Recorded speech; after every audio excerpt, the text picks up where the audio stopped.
Hello guys, once again welcome to KV Academy in search of incredibles.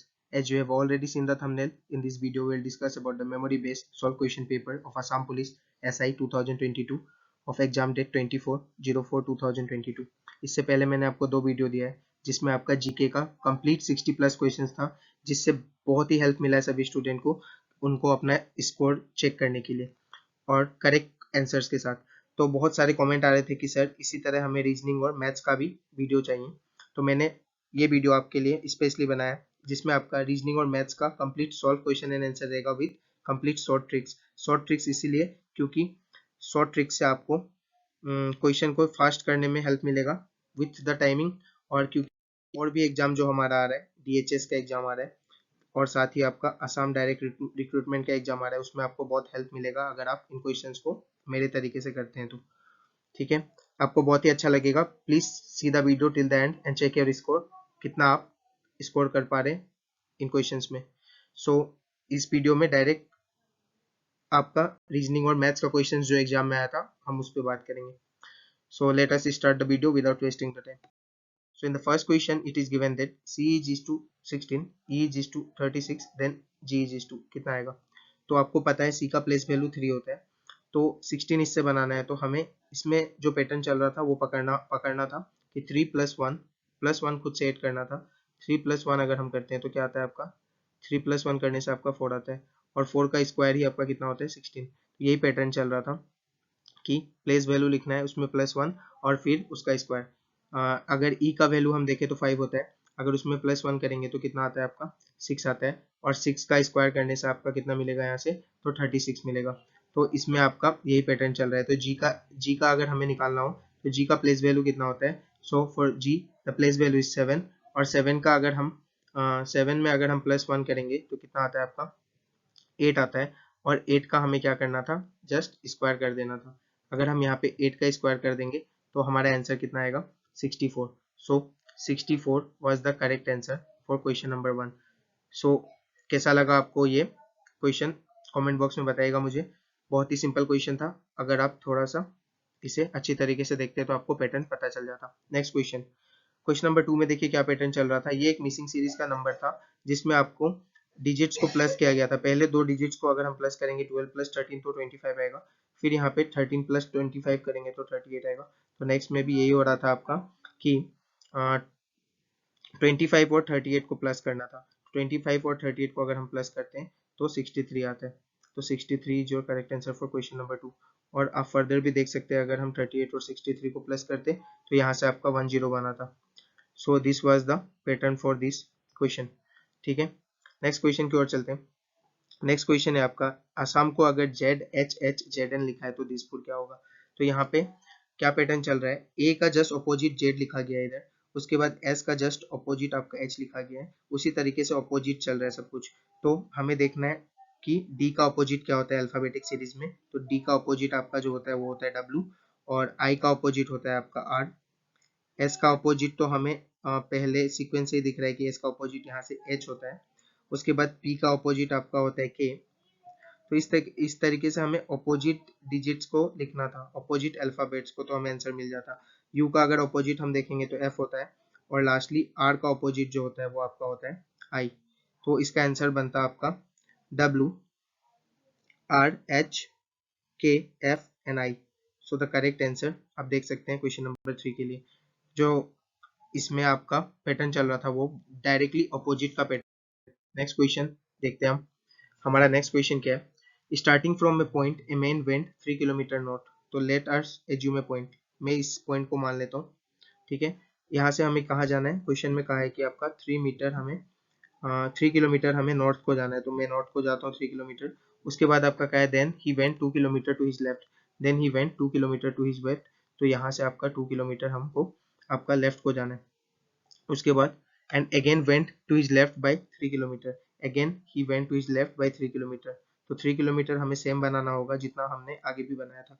उसके बाद आपका question में कहा है again he went 3 kilometre to his left, और फिर से वो 3 किलोमीटर अपने लेफ्ट को जाता है। तो फिर से अगर 3 किलोमीटर अपने लेफ्ट को जाता है तो हमें इस बार थोड़ा लंबा डिस्टेंस लेना होगा, क्योंकि ये तो खुद ही 2 है, तो जो भी एक्स्ट्रा डिस्टेंस हम लेंगे वो ये होगा आपका जो कि 1 होगा। तो आपसे पूछा गया है distance from the starting point. तो ये जो 1 डिस्टेंस है आपका, ये स्टार्टिंग पॉइंट था और यहाँ से ये आपका एंडिंग पॉइंट है, ये आपका एंडिंग पॉइंट है। तो ये जो डिस्टेंस हुआ वो आपका कितना हुआ, 1 kilometre. So the correct answer will be 1 kilometre for this question. I hope you have understand the question. ठीक है, तो 1 किलोमीटर आपका आंसर आना चाहिए था इस क्वेश्चन के लिए। Next question, today is Wednesday, then what is the day after 148 days. ठीक है, इस क्वेश्चन को देखिए कैसे सॉल्व करना था। तो हमें पता है कि जो भी मतलब दिन दिया होता है और वापस से वही डेट में आना है तो 7 का मल्टीपल चलता है, आप सबको ही पता होगा। 7 डेज के बाद सेम डे आ जाता है, तो 7 से हमें इसे पूरे को डिवाइड करना था। सो ट्रिक ये है कि 7 से इसे हमें डिवाइड करना है। जब हम 7 से डिवाइड करेंगे इसे, तो आपका यहाँ पे कितना आएगा, 2। 21 बार में ये जाएगा और आपका रिमाइंडर कितना बच जाएगा, यहाँ पे रिमाइंडर जो बचेगा वो आपका 1 बचेगा। तो ऐसे क्वेश्चन का सिंपली यही ट्रिक होता है कि जो रिमाइंडर बचा है उसी को डे में ऐड कर दिया जाता है, जो रिमाइंडर बचा है उसी को डे में ऐड कर दिया जाता है। तो वेडनेसडे में अगर हम एक दिन बढ़ा देंगे, we will add 1 day in Wednesday, then it will give you which date, date is Thursday. तो करेक्ट आंसर आपका क्या था, so the correct answer will be Thursday. ठीक है, करेक्ट आंसर आपका था Thursday for question number 5। Next question number 6, if south east is north and south west is, तो क्या होगा, साउथ वेस्ट क्या होगा आपका, ये पूछा गया आपसे। तो इसके लिए डायरेक्शन का क्वेश्चन के लिए हमें डायरेक्शन का अच्छा नॉलेज होना चाहिए कि ये ऊपर वाला आपका नॉर्थ होता है और उसके बाद आपका ये साउथ, इस तरफ आपका वेस्ट और इधर आपका ईस्ट।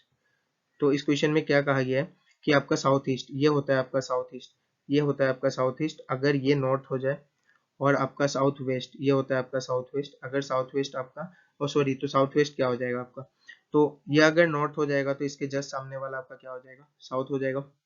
ठीक है, और साउथ का जस्ट अगर हम इस तरफ नॉर्थ के इस तरफ में देखें तो ये क्या हो जाएगा आपका, वेस्ट हो जाएगा, और इस तरफ आपका क्या हो जाएगा, ईस्ट हो जाएगा। ठीक है, तो इसी तरह हमें देखना था इस क्वेश्चन को, तो करेक्ट आंसर आपका क्या होगा, ईस्ट होगा। ठीक है, क्योंकि जब हम साउथ से आपका इस डायरेक्शन में अगर हम देखेंगे तो आपका ईस्ट ही मिलता है, साउथ से अगर इस डायरेक्शन में हम देखेंगे तो क्या मिलता है, आपका ईस्ट मिलता है। So east is your correct answer for this question. A girl takes 24 minutes when she goes from school with 6 kilometre per hour, how much time she will take when she returns with a speed of 12 kilometre per hour. So अगर आपको home से school तक जाना है, मैं short form में लिख रहा हूँ, एस से एच मतलब एच से एस, मतलब ये हो गया आपका होम और ये हो गया आपका स्कूल। तो इन this question the distance will be constant, क्योंकि होम से स्कूल तक का डिस्टेंस हमेशा क्या होगा, सेम ही होगा। तो this distance will be, the distance will be constant in this question, the distance will be always constant. और जब भी डिस्टेंस कांस्टेंट होता है तो हमारा जो स्पीड और टाइम होता है वो आपका इनवर्सली प्रोपोर्शनल चलता है। ठीक है, वो हमेशा क्या चलता है अपना, इनवर्सली प्रोपोर्शनल। तो मैं स्पीड को अगर एस लिख दूं, तो स्पीड का आपका रेशियो यहाँ से अगर हम निकालेंगे तो कितना दिया हुआ है, स्पीड का रेशियो अगर हम निकालेंगे तो पहले वाले केस के लिए आपका दिया गया है 6 किलोमीटर पर आवर और दूसरे वाले केस के लिए दिया गया आपका 12 किलोमीटर पर आवर।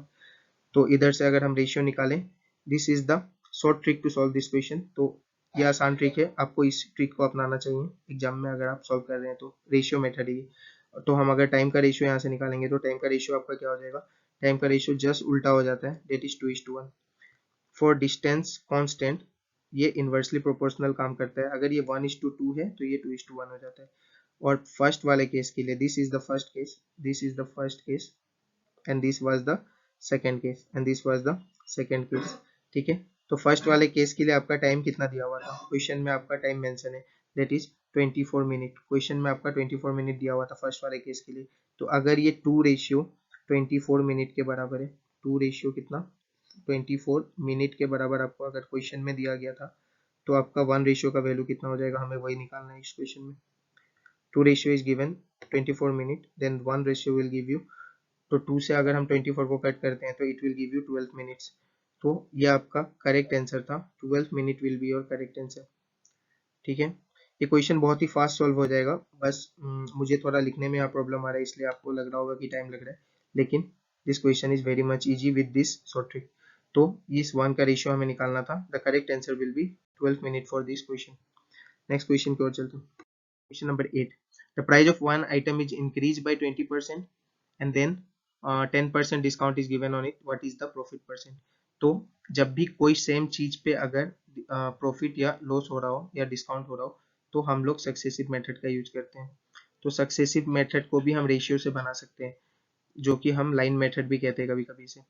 तो बहुत ही आसान मेथड होता है। अगर हम 20% को लिखना चाहे तो क्या लिख सकते हैं, 20% को अगर लिखना चाहे तो हम लिख सकते हैं यहाँ से 1/5, वी कैन राइट इट 1/5। मैं आपको यही शो करने की कोशिश कर रहा हूँ कि एक रेशियो चैप्टर अगर आप अच्छे से क्लियर कर ले तो आपको कितना हेल्प मिलता है हर एक क्वेश्चन को सॉल्व करने में। हर एक क्वेश्चन ही मैं यहाँ पे रेशियो मेथड से सॉल्व कर दूंगा आपके लिए, ठीक है।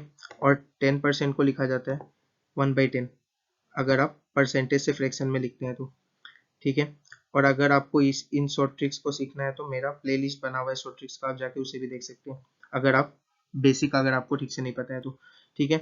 तो हम क्या करते हैं प्रॉफिट के लिए, यह आपका कॉस्ट प्राइस होता है, अगर हम 1 इंक्रीज कर देंगे तो ये 6 हो जाएगा। तो प्रॉफिट के लिए हम लिखते हैं 5 से 6। According to this method we write 5 to 6 अगर प्रॉफिट हो रहा है। और लॉस में क्या होगा आपका, ये बेस है तो 10 से आपका 1 का लॉस हो रहा है तो हम इसे लिखते हैं 10 से लेके क्या लिखते हैं 9, क्योंकि 1 का लॉस हो रहा है और स्टार्टिंग में प्रॉफिट हो रहा था इसलिए मैंने 5 से 6 लिखा था 1 बढ़ा के, और ये लाइन हम खींच देते हैं, इसीलिए इसे सक्सेसिव मेथड कहा जाता है। तो और उसके बाद डायरेक्ट कुछ नहीं करना, आपको डायरेक्ट मल्टीप्लाई कर देना इन डिजिट्स को, ये हो जाएगा 50 और यहाँ से आपका हो जाएगा 54।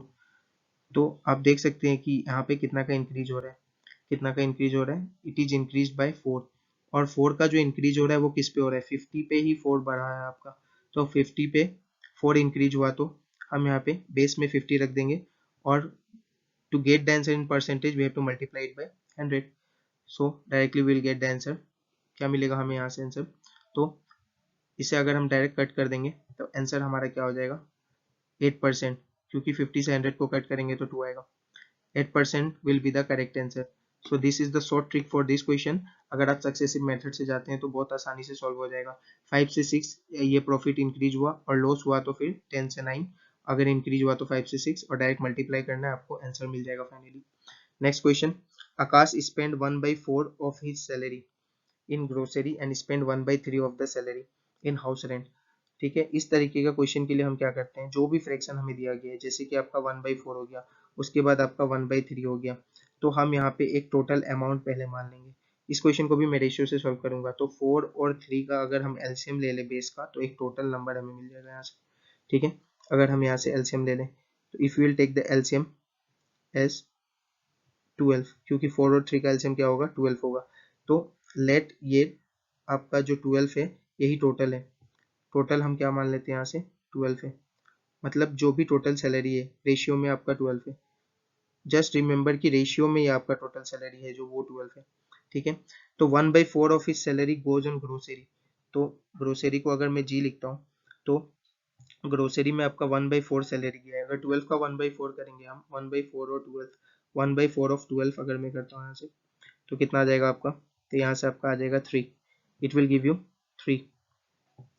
तो 3 तो आपका यहाँ पे यूज हो गया, ठीक है। उसके बाद आपका हाउस रेंट में, तो एच में लिख देता हूँ हाउस रेंट के लिए, इसमें आपका कितना यूज हुआ था, दैट इज 1/3। इसमें आपका हुआ था 1/3 ऑफ द टोटल सैलरी। तो टोटल सैलरी हमने क्या माना है क्वेश्चन के हिसाब से, जो कि हमने एलसीएम लेके निकाला था, वो है आपका 12। तो अगर हम 12 से इंटू करते हैं तो फिर से अगर इसे हम कट करेंगे तो ये आपका आएगा 4। तो पहले हमने निकाला 3, दूसरा में अपना आया 4, तो ये दोनों मिलके कितना हो गया 7। तो रिमेनिंग जो बचा था, जो रेशियो बचा हुआ है, रिमेनिंग जो रेशियो बचा हुआ है, रिमेनिंग जो रेशियो बचा हुआ है वो कितना बचा आपका, रिमेनिंग रेशियो इज 5। और क्वेश्चन में कहा गया है कि ही सेव्स 3500, ये 3500 इन्होंने सेव किया है, ठीक है। तो हमने कितना सेव किया, हमने तो रेशियो के हिसाब से 5 सेव किया है, तो इसे हम इक्वल लिख सकते हैं रेशियो के बराबर 3500 को। 3500 को हम 5 के बराबर यहाँ से क्या कर सकते हैं, लिख सकते हैं। तो अगर हम सॉल्व करेंगे तो यहाँ से हम 1 रेशियो का वैल्यू निकाल लेंगे। 1 रेशियो का वैल्यू अगर हम निकाल लेंगे तो टोटल निकालना बहुत ही आसान है, क्योंकि 12 निकालना है हमें। तो 1 रेशियो का वैल्यू यहाँ से आपका कितना आ जाएगा 700 आ जाएगा। और अगर हम 12 का डेट इज टोटल अगर हम निकालने जाएंगे यहाँ से 12 का वैल्यू, तो 12 का अगर हम सॉल्व करेंगे तो कितना हो जाएगा 7 इंटू 12, 700 इंटू 12। तो if we will do 700 into 12 we will get 8400, we will get 8400, 8400 will be your correct answer. So please comment में बताइएगा आपको ये ट्रिक्स कैसा लग रहा है, और अगर आपको इन ट्रिक्स को सीखना है तो मैं आपके लिए फिर से वीडियो ला सकता हूँ। अगर आपको प्रीवियस वीडियो चाहिए तो प्लेलिस्ट मेरा इनका बना हुआ है। तो 8400 rupees will be your correct answer for this question. So let us move to the next question. ज्यादा टाइम नहीं लेते हैं, नेक्स्ट क्वेश्चन की ओर चलते हैं। ठीक है, आई होप आपको ये क्वेश्चन अच्छी तरीके से समझ में आया होगा। Next question 10. There are 50 students in a hostel. There are 50 students in a hostel. The owner of the hostel spent 5,000 in grocery and 3,000 in electricity bill for payment and rupees 6500 in miscellaneous cost. Then the cost per student. So ये जितने भी rupees इन्होंने लगाए सब इन्होंने क्या किया, use किया है। तो सबको हमें ऐड करना पड़ेगा, सबको हमें ऐड करना होगा, और ये सारा रुपीस मिलके इन 50 स्टूडेंट ने यूज किए। 5,000 ग्रोसरी में, उसके बाद आपका 3,000 इलेक्ट्रिसिटी बिल में, 3,000 in electricity bill and 6500 in miscellaneous, कुछ अलग अलग काम में आपका 6500 यहाँ से यूज किया गया। तो this are the rupees that 50 student have used. तो अगर हम इसे सॉल्व करते हैं तो कितना आ जाएगा, यहाँ से आपका 639 और 10 14 145 मीन्स 14,500 आपका पूरा ये रुपीस यूज किया है किन्होंने, 50 स्टूडेंट ने। लेकिन हमें क्वेश्चन में कहा गया what is the cost per student. पर स्टूडेंट का मतलब होता है सिंगल स्टूडेंट के लिए। तो अगर एक स्टूडेंट के लिए निकालना है तो हमें क्या करना होगा, टोटल रुपीस को 50 से डिवाइड कर देना होगा, तब डायरेक्टली आंसर आपका निकल जाएगा। तो अगर हम 50 से इसे डिवाइड कर देते हैं तो एक स्टूडेंट का वैल्यू आ जाएगा। तो कट करते हैं तो कितना आएगा आपका, आप सॉल्व करके इसे देखिएगा, यहाँ से आपका डायरेक्टली आंसर आता है 290। तो पर स्टूडेंट को जो कॉस्ट लग रहा है इन चीजों में वो आपका 290 लग रहा है। ठीक है, so the correct answer will be 290 rupees for this question. Let us move to the next question. If a number is increase by 24 it becomes 110% of the number. तो ये क्वेश्चन हम डायरेक्टली सॉल्व करेंगे, what will be that number. तो ये number को हम late x मान लेते हैं। ठीक है, let the number be x। अगर उस नंबर को हम x मान लेते हैं तो हमें सॉल्व करना आसान हो जाएगा। देखिए, अगर उस नंबर में 24 ऐड हो जाता है, 24 क्या हो जाता है आपका उस नंबर में ऐड हो जाता है, तो आपको यहाँ से क्या मिलता है, 110% ऑफ दैट नंबर।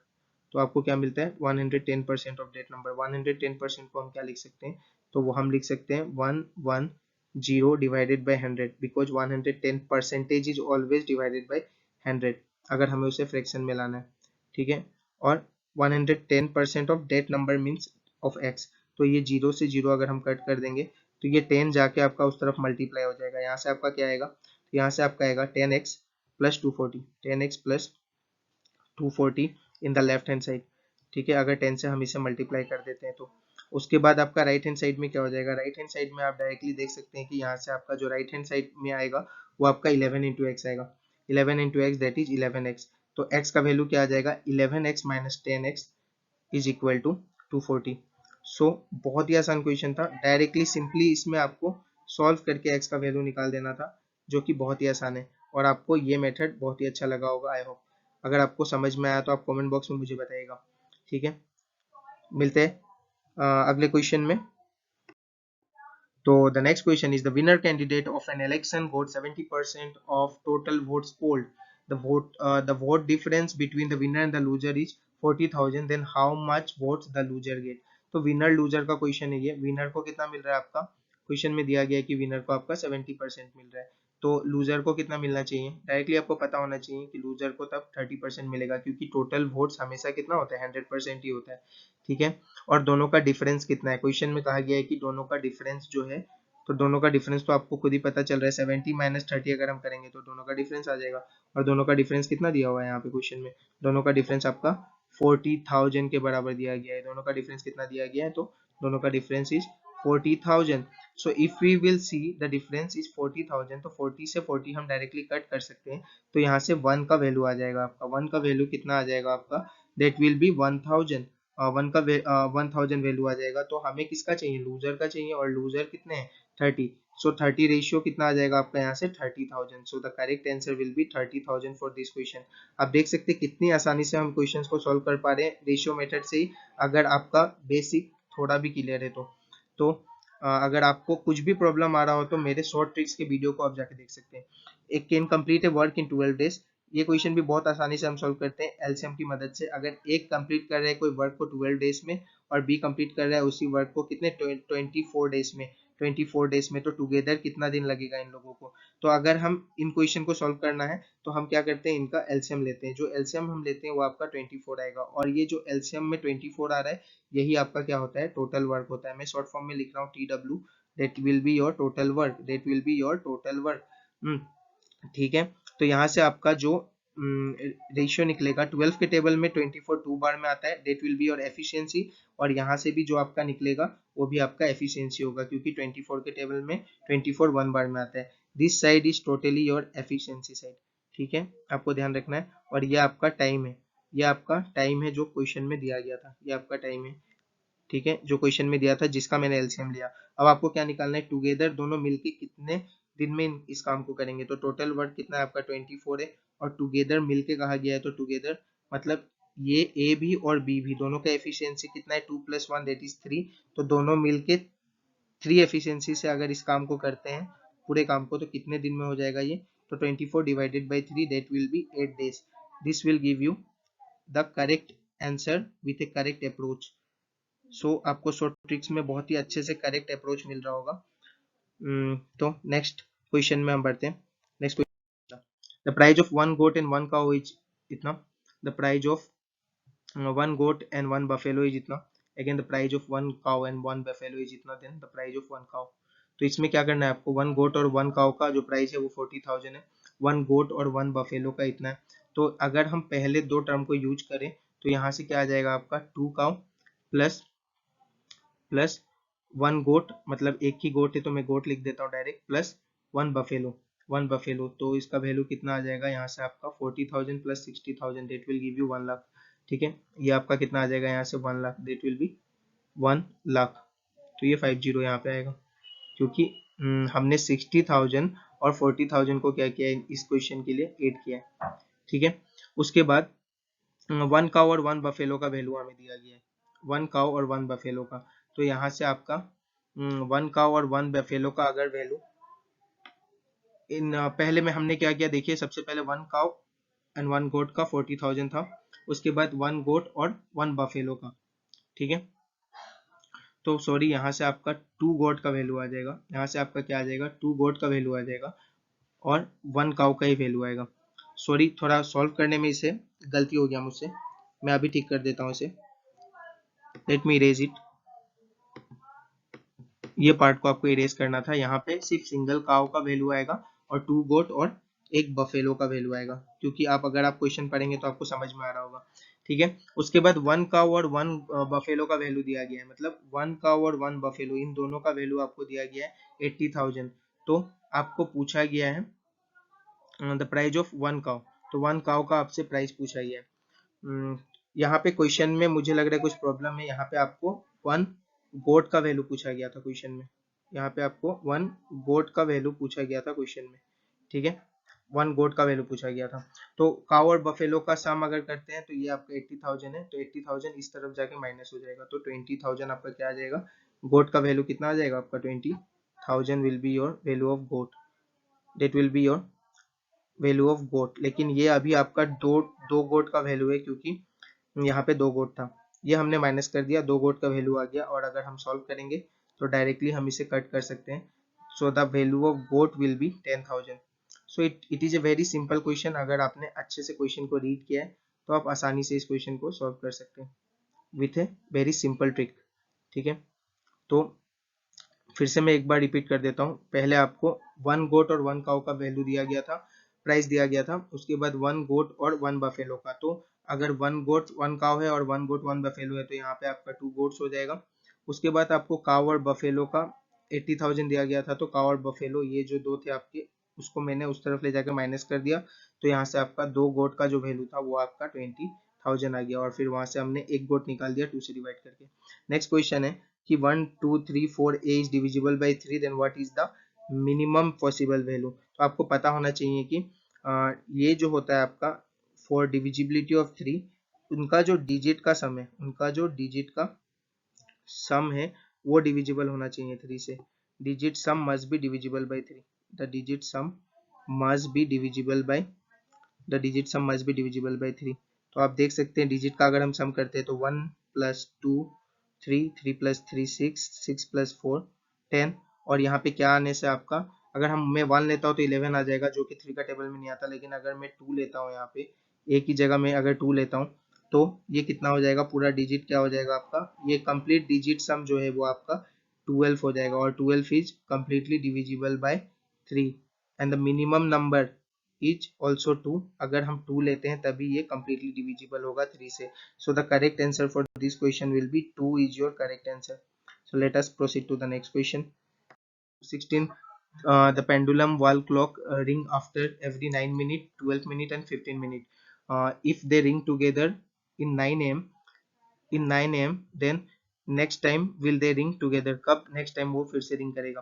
तो ऐसे क्वेश्चन में क्या करना है, हमें 9, 12 और 15 का एलसीएम ले लेना होता है, हमें जस्ट यहाँ में एलसीएम निकालना होता है। इन क्वेश्चन का शॉर्ट ट्रिक है, जो चीज बार बार हो रहा हो तो उसे हमें एलसीएम निकालना होता है, और एलसीएम निकाल के डायरेक्ट उसमें ऐड कर देना होता है। तो आप एलसीएम निकाल के देखिएगा, आई होप सबको एलसीएम निकालना आता होगा, और यहाँ से 180 एलसीएम आ जाएगा आपका। तो 180 किस में आएगा आपका, मिनट में आएगा, because every thing is given in minute.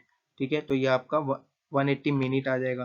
तो अगर 180 मिनट को हम आवर में लिखते हैं तो वो कितना हो जाएगा आपका 3 आवर। क्यों मैंने आवर में लिखा, क्योंकि यहाँ पे 9 AM दिया हुआ है, तो 9 AM में अब मुझे ये 3 आवर को ऐड करना है। अगर ये 9 AM में मैं 3 आवर को ऐड कर देता हूँ तो आपका आंसर क्या बन जाएगा, 9 AM + 3 hour. So the correct answer will be 12 PM। ठीक है, तो 12 PM आपका करेक्ट आंसर यहाँ से बन जाएगा। The correct answer will be 12 AM। ठीक है, 12 AM will be your correct answer for this question. I hope ये क्वेश्चन आपको समझ में आया, बहुत ही आसान क्वेश्चन है। बस आपको इन तीनों का क्या करना था, इस क्वेश्चन में एलसीएम लेना था। You have to just find the LCM of this three in this question. In a line of 49 persons, one of them is 18 from the starting point। तो अगर 49 स्टूडेंट्स में कोई कोई आदमी अगर 18 है, लेफ्ट से अगर क्या है कोई 18 है, तो राइट से वो कितने डिस्टेंस पे होगा, तो राइट से वो कितने डिस्टेंस पे होगा। तो इस क्वेश्चन को सॉल्व करने का बहुत अच्छा तरीका है। देखिए टोटल स्टूडेंट कितना था आपका, 49 था। तो लेफ्ट से 18 है, मतलब स्टार्टिंग पॉइंट से अगर 18 है तो लेफ्ट से मैं बता रहा हूँ, तो अगर लेफ्ट से 18 है तो हम इसे डायरेक्ट माइनस कर देंगे। ठीक है, डायरेक्ट अगर माइनस करते हैं तो कितना आ जाएगा आपका 31 आ जाएगा, लेकिन ये करेक्ट आंसर नहीं है। बहुत लोग इसे 31 को करेक्ट आंसर देके आगे बढ़ जाते हैं और ऑप्शन में होता है और आंसर गलत हो जाते हैं। इसमें हमें +1 भी करना होगा, क्योंकि जब आपने लेफ्ट से इस 18 को माइनस किया तो उसका क्या हुआ, यहाँ पे खुद का जो 18th पोजीशन था वो भी माइनस हो गया। तो जब हम राइट से काउंट करेंगे तो हमें 1 प्लस करना पड़ेगा, क्योंकि इस पोजीशन को आपने फर्स्टली माइनस कर दिया था, और हमें इस पोजीशन को भी तो काउंट करना है। तो हमें यहाँ पे क्या करना होगा, +1 करना होगा। So if we will do +1 in this question, it will give us 32th, that is the 32th position from the end point or the right direction. So this is the correct answer for question number 17 question. इस question में देखिए 196 256, तो अगला क्या होगा, तो 196 आपको पता होना चाहिए कि ये आपका 14 का स्क्वायर है, this is the square of 14। Also 256 is square of 16। तो यहाँ पे दो नंबर इंक्रीज हुआ है 14 से 16, और यहाँ पे आपका क्या दिया गया है, दिस इज गिवन डेट 20 का स्क्वायर। तो 20 का स्क्वायर किसके बाद आता है, दो डिजिट अगर हम माइनस करके देखें तो ये 18 के बाद आता है। So it comes after 18। तो अगर हम यहाँ पे 18 का स्क्वायर देखें तो 18 का स्क्वायर अगर हम करते हैं तो आंसर क्या आएगा आपका 324 is your correct answer for this question. अगर आपको स्क्वायर याद है तो आप चुटकी में कर ले जाएंगे, क्योंकि आपको सॉल्व भी नहीं करना पड़ेगा इसे। ठीक है, नेक्स्ट क्वेश्चन एफ ई। तो हमें प्लेस डिजिट अगर याद है तो बहुत आसानी से होगा, ये 6 होता है एफ का और ई का 5 होता है, तो ये क्या हुआ है आपका 5 से 6 हुआ है। उसके बाद इसका अगर आपको याद है तो एच का 8 होता है और आपका जी का 7 होता है, तो ये आपका कितना हुआ है 7 से 8 हुआ है। तो अगर हम इसी तरीके से देखें तो एम का 13 होता है और एल का कितना होता है 12 होता है, तो ये आपका 12 से कितना गया है, 12 से 13 हुआ है, 12 से कितना हुआ है आपका 13 हुआ है। तो 5 से 6 7 से 8, तो 12 से 13, देन यहाँ पे क्या होना चाहिए आपका 14 से 15 होना चाहिए, 14 से 15 होना चाहिए। और 14 और 15 किसका प्लेस वैल्यू है, so 14 and 15 is the place value of O N N. तो यहाँ पे आपका जो अगला टर्म आने वाला था वो होगा ओ एन ओन। ठीक है, the correct answer is on. ये आपका वेन डायग्राम का क्वेश्चन था। सोशल साइंस, हिस्ट्री, ज्योग्राफी है, तो इसका वेन डायग्राम कैसा बनेगा? बहुत सारे ऑप्शन में आपको डायग्राम मिलेंगे, लेकिन करेक्ट आंसर क्या होगा? ये बड़ा वाला सोशल साइंस, उसके अंदर ही हिस्ट्री और ज्योग्राफी आएगा। ये आपको पता है कि हिस्ट्री और ज्योग्राफी जो भी सब्जेक्ट हैं, ये मैं आपको एच लिख देता हूँ, डेट इज हिस्ट्री, यहाँ पे जी लिख देता हूँ, डेट इज ज्योग्राफी, और ये दोनों किसके अंदर आता है? So this comes under social science, this comes under social science. तो the correct Venn diagram for this question is, ये आपका करेक्ट वेन डायग्राम था। So please check your scores कि कितने आपने करेक्ट अटेम्प्ट किए हैं। This are the direct question from the exam. और ये मत सोचिएगा कि सिर्फ ये क्वेश्चंस आपको आसाम पुलिस में देखने को मिले तो फिर आपको नहीं देखने को मिलेंगे। इस क्वेश्चंस को मैंने शॉर्ट ट्रिक से करा दिया है, जो कि आपको डीएचएस जो एग्जाम आने वाला है और असम का जो सबसे बड़ा वैकेंसी है, असम डायरेक्ट रिक्रूटमेंट, उसमें बहुत ज्यादा हेल्प मिलेगा। प्लीज हर एक क्वेश्चन को मेरे शॉर्ट ट्रिक के तरीके से देखिए, आपको बहुत ही आसान लगेगा। और अगर आपको ये बेसिक चाहिए शॉर्ट ट्रिक्स का, तो मुझे आप बता सकते हैं, मैं फिर से वीडियो लेके आऊंगा आपके लिए, प्ले लिस्ट पूरा का पूरा, अगर ज्यादा से ज्यादा कमेंट आता है तो। अगर आपको अभी चाहिए एकदम जस्ट कि मैं कैसे सीख लूँ इन शॉर्ट ट्रिक्स को और इन बेसिक्स को, तो मेरा एक पूरा का पूरा प्ले लिस्ट है शॉर्ट ट्रिक्स के नाम से, मैथ्स का। आप जाके मेरे प्ले लिस्ट में देख सकते हैं या सर्च कर सकते हैं, आपको पूरा का पूरा शॉर्ट ट्रिक्स मिल जाएगा। मैं लिंक भी डिस्क्रिप्शन में दे दूंगा इसका। So thank you guys for your love and support. मिलते हैं अगले क्लास में। वीडियो बहुत ही लंबा हो चुका है, तो ज़्यादा देर नहीं करते हुए करते हैं, और ज़्यादा से ज़्यादा इस वीडियो को शेयर कीजिए, ताकि इन ट्रिक्स का हेल्प सबको मिल सके और सब कोई अपना स्कोर चेक कर सके, कितना करेक्ट क्वेश्चन आप कर सकें एग्जाम में। Thank you guys.